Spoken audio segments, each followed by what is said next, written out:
Baseball in the 1800s had two major pillars: pride and masculinity. Pitchers pitched complete games, and batters swung with all their strength every time. That is, until a couple of teammates introduced what opposing players called baby hits.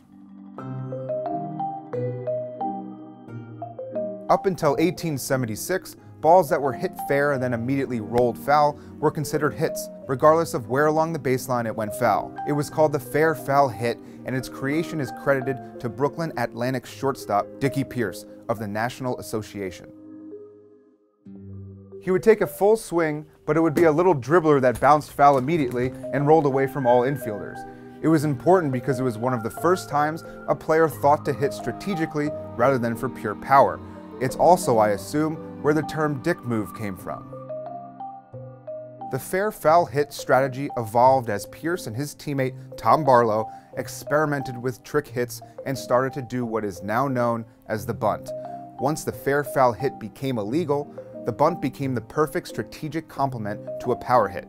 It kept fielders on their toes, and in a time when balls caught on a bounce were an out, it was just plain smart. But a voluntarily weak hit was derided by opposing players, because again, men swung stick hard.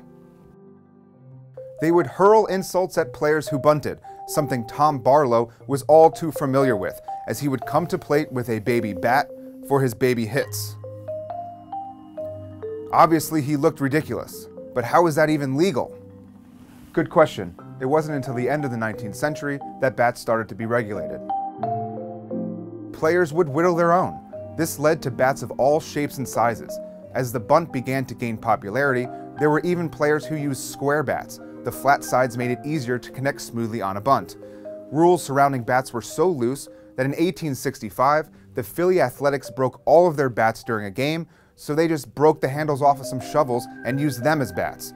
Today, bat regulations are strict, but the bunt still stands as an important strategic tool. Dickie Pierce's influence on the game didn't end with the bunt. Before he became a shortstop, he spent time as a catcher. It was during this time that he became one of the first to give signs to the pitcher. This is before the curveball, so he was just signaling location, but everything starts somewhere. This was also before catchers wore protective gear behind the plate. The catcher's mask wasn't widely used until the 1880s. Catchers were just expected to take foul tips to the face like men. Personally, I prefer my teeth to fall out slowly due to neglect. Pierce retired from playing in 1877 and became an umpire. A terrible, terrible umpire who was once punched in the face by a player for a bad call. He was eventually disallowed from umpiring games, but his legacy lives on today with every little baby bunt done by the weak players too scared to swing like a man. Thanks for watching. Like and subscribe. Let me know what other firsts you'd like me to do. And let me know in the comments what shape your bat would be if you whittled your own.